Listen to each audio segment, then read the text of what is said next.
Good day, everyone. Welcome to another edition of So You Want to Lead a Party? It's been a little bit. It's nice to be back. I'm one of your Midwestern hosts, Nate. I'm your other Midwestern host, Ragan. And thank you again for liking, subscribing, and leaving a comment on the YouTubes. That helps other folks discover the program. Ms. Ragan, who are we doing tonight? Uh, I I hate being called Miss Reagan so much. Reagan, Don't worry. It's a whole nother thing, and we'll talk about that on another show. We're talking about Ada Lovelace, Lady Ada Lovelace, the only, and I hate to use this word, but it's the only word that I know right now, and I'm still working on my vocabulary. The only daughter of Lord Byron born during wedlock. Mm-hmm. That's how I phrase it. Dog. Lord Byron. I'm going to show you all. Okay, Lord Byron could get it, and he did get it with a lot of people. Yep. Just an obscene amount of people, including Mary Shelley's half-sister. Yeah, and yeah, it was a whole big thing. But anyway, Lord Byron, was married to a mathematician, Lady Byron. And 5 weeks after Ada was born, her name is actually Augusta, named after his half-sister, Augusta Lee, but he called her Ada. 5 weeks after she was born, he sends them both away, and basically years later dissolves the marriage, or actually she petitions to dissolve the marriage. And then the mom, oh my gosh. Okay, so because the mom so hated what Lord Byron did, absolutely forbade her daughter from doing anything artistic or in the arts, because she says, Lady Byron, that Lord Byron was mentally unstable.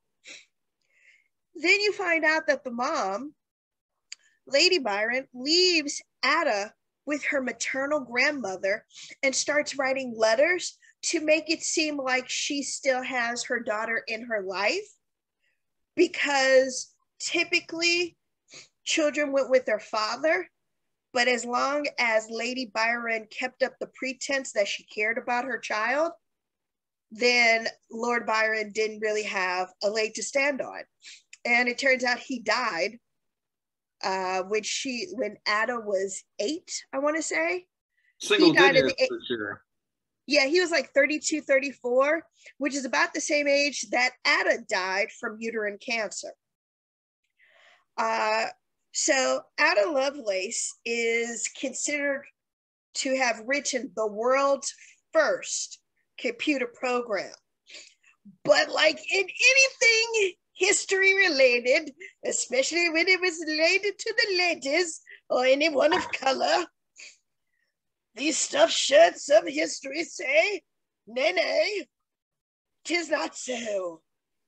I do not believe that she wrote the first computer program, because Thomas Babbage in his notes came closer to writing the world's first computer program. So basically, you can suck it, because she did write the first algorithm, because she, unlike Babbage, saw that these machines, the analytical engine, which is the basis of today's computers, she figured that they were for more than just calculations. But she did not think it was possible for them to create artificial intelligence. And then this is where Alan Turing is kind of like, but Alan Turing is much later. But he's like, But something that she did that I believe got Alan Turing moving is that she was so trying not to have that mental illness that she believed her father to have, that she wanted to come up with a mathematical equation for the human brain. And decades later, Alan Turing did write a mathematical equation that talked about life, as it were. And then this is where Alan Turing is just like, he basically broke life down to a code. And if you really think about it, life is a code. So the reason why I'm holding up my hand right now is because when you're in utero and you're developing, your hand is basically a nub. It's a nub at the end of your arm. And then what happens is that as it's growing, it tells parts of your hand to stop growing. So it says off or 0. And then it tells the other parts keep growing or on or 1. So your hand is sort of like, yeah, it's an example of binary code, like stripes on an animal are examples of binary code. And so I don't care what the stuff should say. Lady Ada Lovelace wrote the first computer program. She is the first, yes, yes. She combined art and mathematics beautifully, darling, beautifully. Or I'll do the Nancy Pelosi. Yes, yes.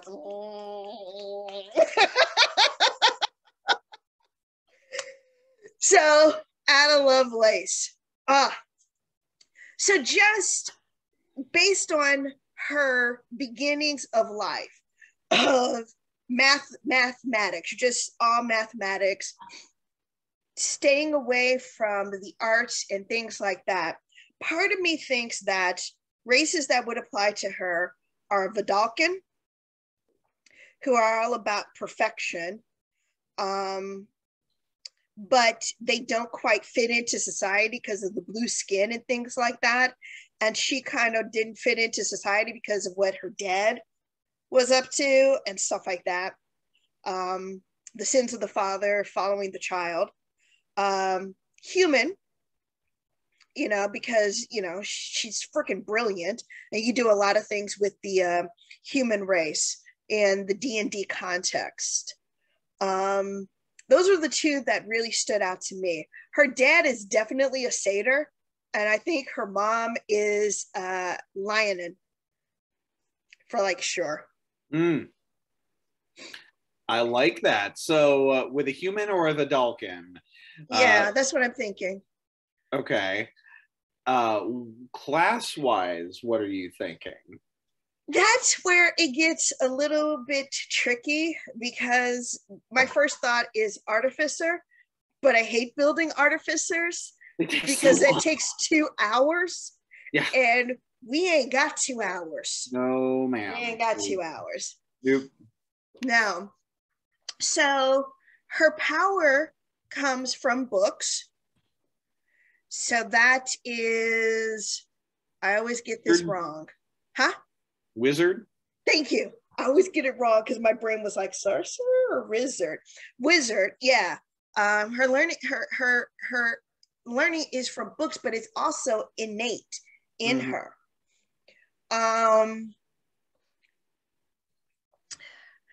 So yeah,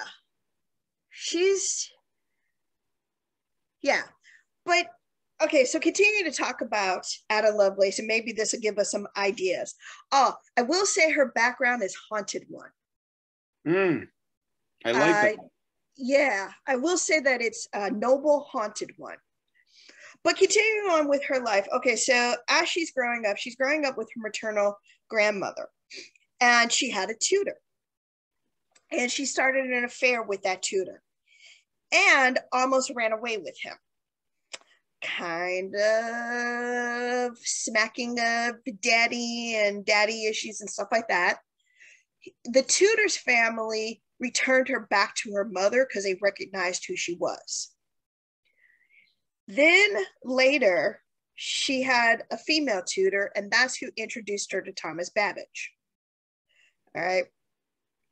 Uh, so as she continues on with her life, she marries um, Lord Lovelace. Yeah. No, actually, he wasn't Lovelace at the time. He was Knight. Then, because of a family thing or something like that, he then assumed the title of Lovelace. Is that right? Yeah, because she became the Countess Lovelace. I don't purport to understand English aristocracy, but I do watch a lot of Bridgerton and, Downton Abbey and stuff like that. So, yeah, that's where I get my English history from. But yeah, no, he was Lord Knight, Earl Knight. Yes, and then she became Lady Knight. But she worked with a lot of mathematicians. Then she had her children, and she named her children after her father, Byron Gordon, and then she also had a daughter whose name is flying out of my head right now. When she had the children, her mother hired for Ada a moral tutor who then tried to start an affair with Ada. Yeah, and she kind of cut that off, but there were rumors that she was having affairs during her marriage. So she did stick to the whole mathematics, and she did really create this blueprint for what has become the modern day computer. Her, Babbage, she was friends with Charles Dickens. So she's an interesting person.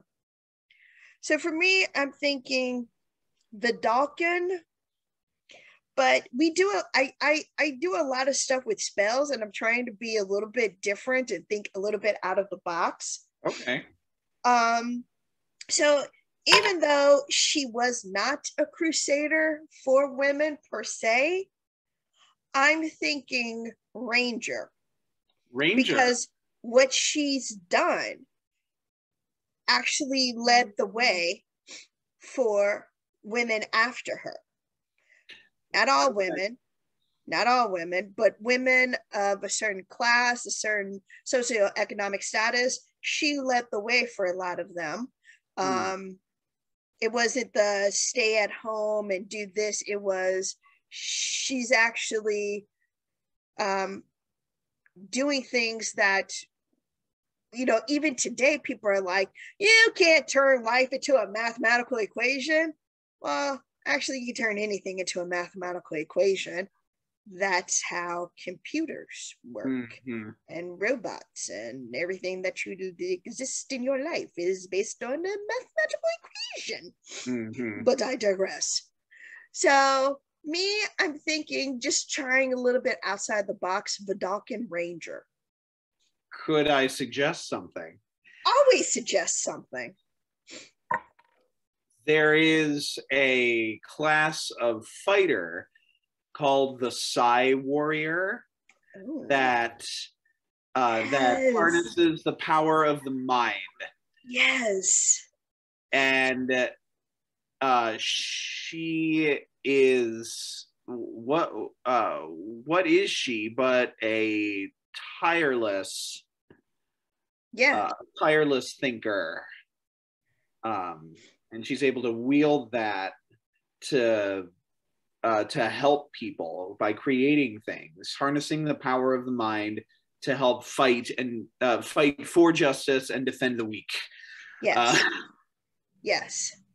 Okay. All right. I see you. I like that. Add to that, she was ill quite a bit during her childhood. She had quite a few illnesses. In fact, one kept her bedridden for like a year or so.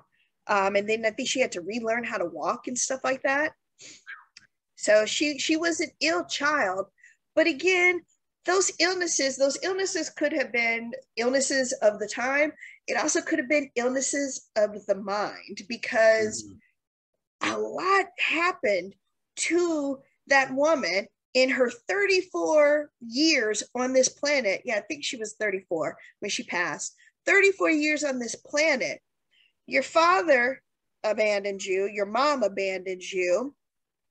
You almost run off with your tutor, which, come on, man. She was a kid. You're a little bit too old for that. Come on. Then her moral teacher tried to start an affair with her. It's just like, and then friends of her father's would often say that she was hideous and ugly and she didn't really have his je ne sais quoi kind of thing, just to mess with her. It was just like, and oh, she never even saw a picture of her father until she was like 20.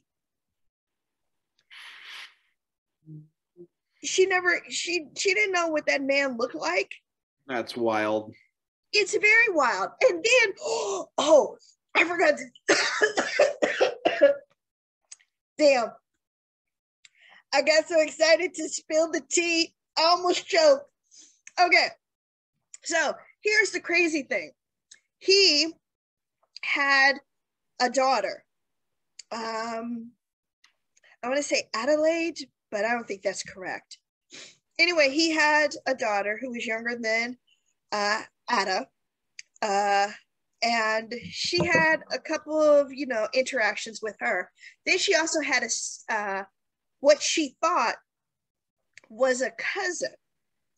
It was her father's half-sister's daughter.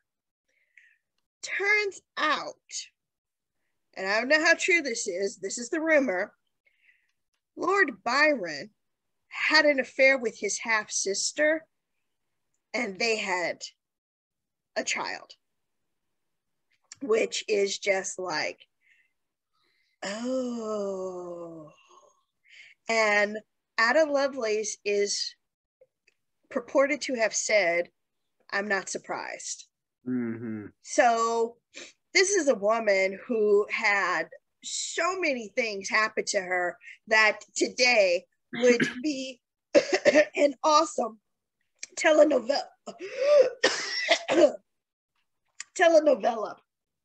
All right. Hold on. I am so sorry for that. I started choking so hard because I just had to rush to tell you the tea. And I forgot to tell you something else. She was addicted to gambling.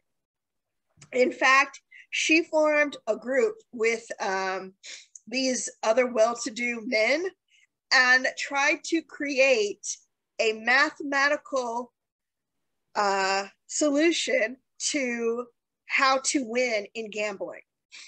So, yeah, she used her maths for good and evil, right? Yeah. Oh my gosh. I miss having a dog. Now you're making me feel sad. There he is. I think that. Yes. Oh, gosh. All right. So, Badalkin, Psy Warrior, Haunted One. This one, because she's a fighter, we're going to push that Dex and that Constitution, but it's also Ada Lovelace, so we're going to push that intelligence as much as we possibly can. I say let's make her a level 20, and let's see what we got. I'm excited. Are you excited? Let's do it. All right. Let's see how she is going to look in this one. Ooh. Look at that hit point. Come on. It's still taking a while to she should have load. that high hit point. Oh, man. Okay. We almost maxed out everything. Yeah. Well, not everything. We almost maxed out our top 3. She's beefy. Look at her armor class. And that's just with studded leather. Uh-huh. And a shield. And a shield, yes. And a shield. Mm-hmm. All right. Plus 11 on acrobatics. Plus 10 on arcana, investigation, and religion, which actually tracks for her. Mm-hmm. telekinetic movement. You can move an object or creature with your mind. Or one willing creature other than yourself. You can move it up to 30 feet. Nice. Fly warriors are wild. Nice. I have a backup character that is a Psy warrior, and I kind of can't wait to use him. You harbor a wellspring of sonic energy within yourself. Okay. Protective field. Psionic strike. You can propel your weapons. What? Yep. Nice. So the rapier that we gave her, she could just, with her mind, just go boom and make it hit harder. Oh, ouch. Yeah. Same with the longbow too. It doesn't mean that it has to be a melee weapon. It can be a ranged weapon. You can choose up to 4 creatures, which can include you, that you can see. Each of the chosen creatures is protected by half cover for 1 minute or until you're incapacitated. Okay. Recovery. As a bonus action, you can regain 1 expended psionic energy die, but you can't do so again until you finish a short or long rest. Wait, what is this powered leap? She can fly with her mind. With her mind! Twice your walking speed. Until the end of the current turn. Yep. What? On each of your turns, while you concentrate on your telekinesis spell, including the turn when you cast it, you can make 1 attack with the weapon as a bonus action. Yep, she can also cast the telekinesis spell, even though she's not a spellcaster, really. Like, it's like spellcasting, but it's not. But it's closer to it than it's more yes than no, if that makes sense. Yeah. But it's the power of the mind, and should be heralded as a genius, really. Yeah. So let's celebrate that, right? Yeah. Anyway. Oh wow. Yeah, the only thing that she has as like a potential problem is her strength. Right. But at the same time, she's got all this other stuff that is very useful for her. She's sneaky. She is sneaky. And that longbow. Mm-hmm. Ooh, she got some range on that sucker. Yep. Oh man, I like this character. I do too. This is a good one.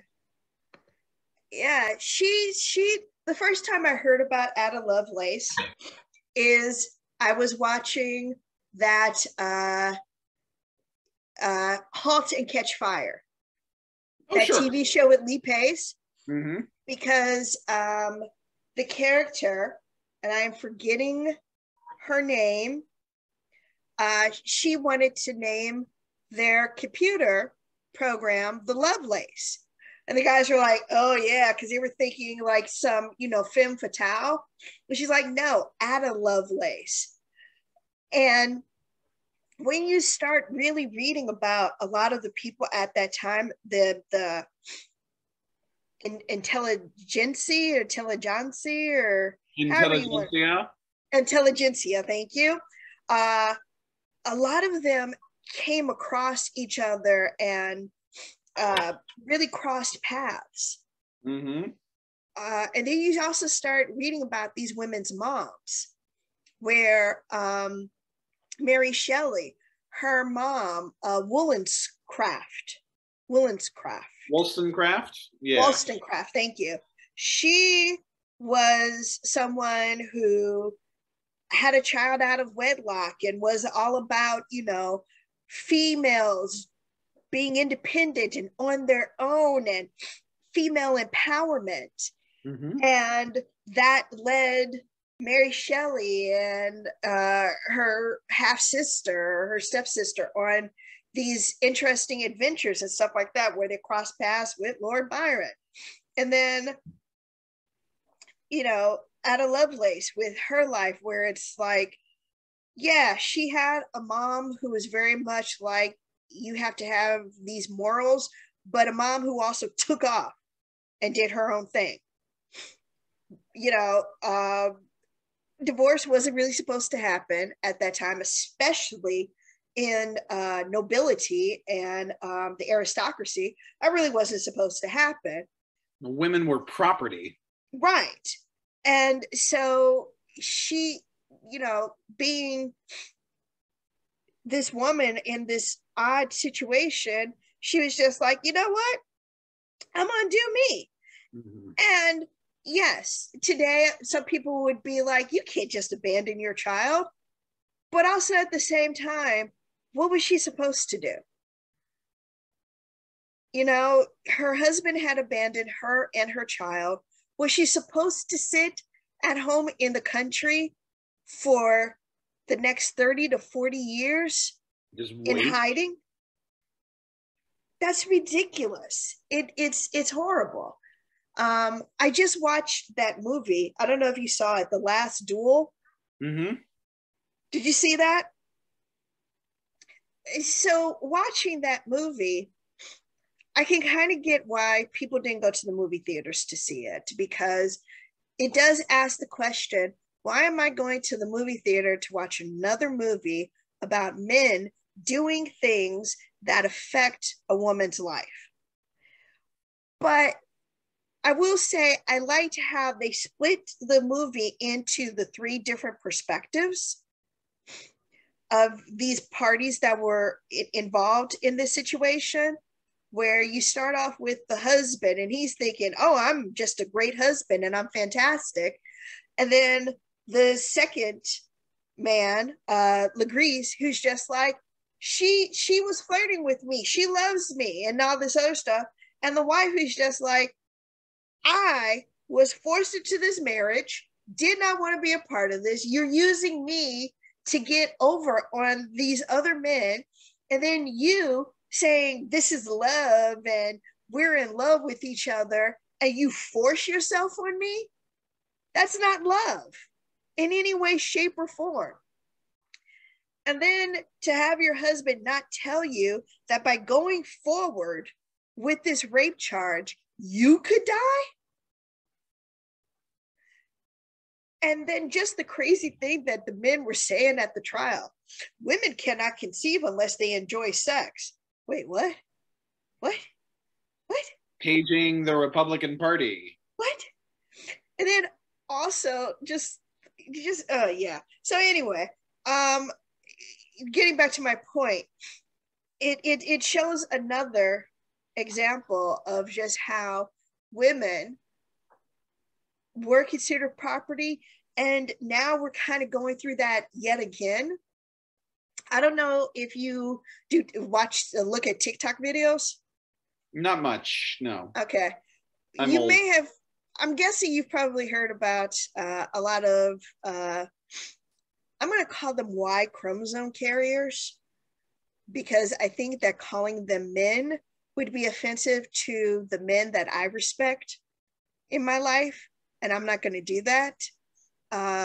Y chromosome carriers who call themselves alpha men, talking about how women need to be submissive and do what you say and be beautiful and perfect and all this other stuff. And it's just like, didn't we already do this shit for like the last 500-700 years? Can we move on to something else? Yeah. Can we do something new here? You know, I kind of, it's just like how I feel sometimes when I watch the MCU. It's like, so when, I mean, I like watching MCU, but when are we going to end this? Do we have an end date in store? Where, come on. I like WandaVision. I like Falcon and the Winter Soldier. I liked, Hawkeye. I like those shows. But when are we ending this? When are we calling this a day? Can we move on to something else? Of course it's money. Of course it's money. That's what makes the world go round. That's what makes a lot of people do what they do. Money. If I didn't have to make money, I would not be wearing glasses or clothes. I would just be indoors all day, not speaking to anyone. That sounds perfect.